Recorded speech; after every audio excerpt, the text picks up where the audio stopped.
Hello বন্ধুরা, আমি পিঙ্কি। আমার রেসিপিতে সবাইকে স্বাগতম। আজ আমি আটা দিয়ে বিস্কুট বানিয়ে দেখাবো। তার জন্য আমি নিয়েছি একটি বাটি। তার মধ্যে দিয়ে দেবো প্রথমে আমি বাটার। আমি এখানে 50 গ্রাম বাটার নিয়েছি।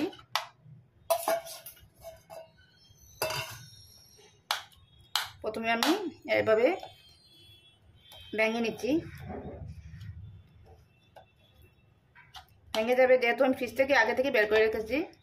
ফ্রিজ থেকে আগে থেকে বের করে রেখে দেবেন।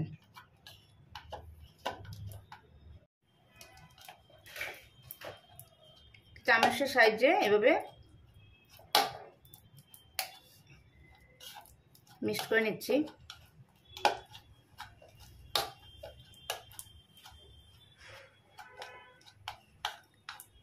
এবারে তার মধ্যে দিয়ে দেবো আমি হাফ কাপ চিনি। আমি এখানে হাফ কাপ, চায়ের কাপ মেপে হাফ কাপ চিনি দিচ্ছি।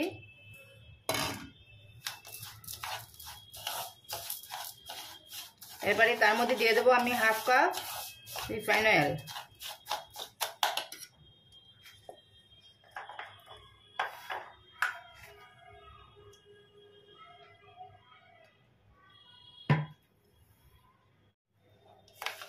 এবারে বাটার, তেল আর চিনি ভালোভাবে মিক্স করে নেব।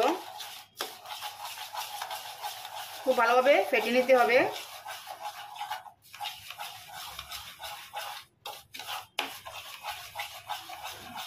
যাতে ক্রিমের মতো হয়ে যায়। আমি 5 মিনিট ভালোভাবে ফেটিয়ে নিচ্ছি। বন্ধুরা, আমি চিনি গুঁড়ো করে দেইনি, আপনারা ইচ্ছা করলে চিনি গুঁড়ো করে দিতে পারবেন। আমার ভালোভাবে ফেটানো হয়ে গেছে।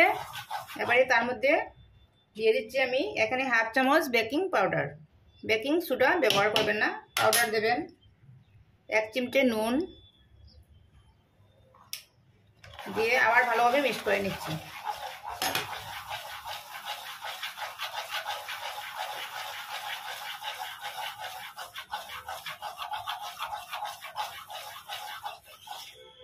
এবারে আমি দিয়ে দেব 1 কাপ আটা।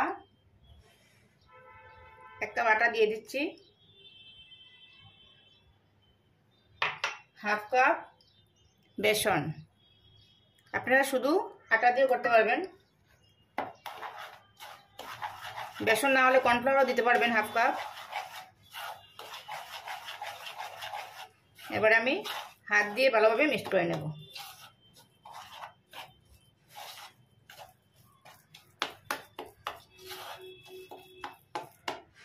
আমি এবারে ভালোভাবে মিক্স করে নিচ্ছি। একটি ড্রয়ের মতো বানিয়ে নিচ্ছি।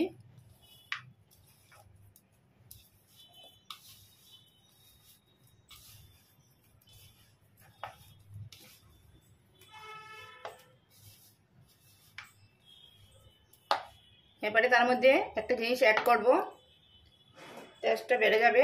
আমি এখানে চিনেবাদাম গুঁড়া করে নিয়েছি, অল্প রাখবো আর অল্প চিনেবাদাম দিয়ে দিচ্ছি। এটার সঙ্গে মিক্স করে নেব। ভীষণ সুস্বাদু এই বিস্কিটটি, একবার বানিয়ে দেখবেন। আমি চিনাবাদামকে আগে ভেজে নিয়েছিলাম, ভেজে খোসা ছাড়িয়ে নিয়েছি। খোসা ছাড়িয়ে মিক্সিতে গ্রাইন্ড করে নিয়েছি।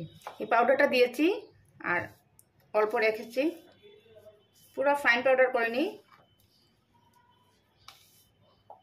এবারে এভাবে আমি 5 মিনিট রেখে দেব। এবারে এই ড্র থেকে আমি অল্প অল্প ড্র নিয়ে একটু ডিজাইন করে নিচ্ছি। আপনারা যে কোনো ডিজাইন করতে পারবেন। অল্প ড্র নিয়ে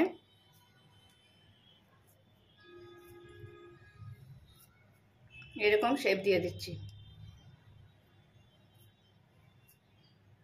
দেখেন বন্ধুরা, দিয়ে আমি এই বাদামের গুঁড়োর মধ্যে লাগিয়ে নেব। দেখতেও সুন্দর লাগবে, খেতেও ভালো লাগবে। দেখেন বন্ধুরা, একটা বিস্কিট হয়ে গেল। এভাবে আমি সবগুলো প্রথমে রেডি করে নিচ্ছি। বন্ধুরা, আমি সবগুলো রেডি করে নিয়েছি। দেখেন কেমন হয়েছে, এখনই কত ভালো লাগছে দেখতে। দেখেন, এবারে আমি বেক করব। এই থালার মধ্যে আমি ব্যাক করব, একটা বাটার পেপার দিয়েছি, তার উপরে আমি অল্প রিফাইন অয়েল লাগিয়ে নিয়েছি। এবার এই বিস্কুটগুলো রেখে তারপর আমি ব্যাক করব।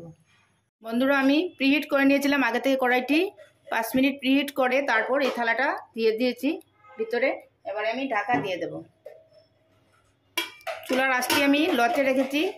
আমি 45 মিনিটস এটা ব্যাক করব। বন্ধুরা, আমার 45 মিনিটস হয়েছে, আমি ব্যাক করে নিয়েছি। এবারে আমি 5-7 মিনিট ঠান্ডা করে তারপর দেখাবো। বন্ধুরা, আমি একটি প্লেটের মধ্যে সার্ভ করেছি, দেখেন কেমন হয়েছে। দেখতে যেমন সুন্দর, খেতেও ভীষণ সুস্বাদু হয়। একবার বানিয়ে নিতে পারবেন, ঘরে থাকা সামান্য উপকরণ দিয়ে হয়ে যায়। আমি একটা ভেঙে দেখিয়ে দিচ্ছি, দেখেন কতটুকু আস্থা হয়েছে, কতটুকু সফট হয়েছে দেখেন। বন্ধুরা, আজকের রেসিপিটি কেমন হয়েছে? ভালো লাগলে লাইক কমেন্ট শেয়ার করবেন, আমার চ্যানেলটিকে সাবস্ক্রাইব করবেন। একবার করে দেখবেন।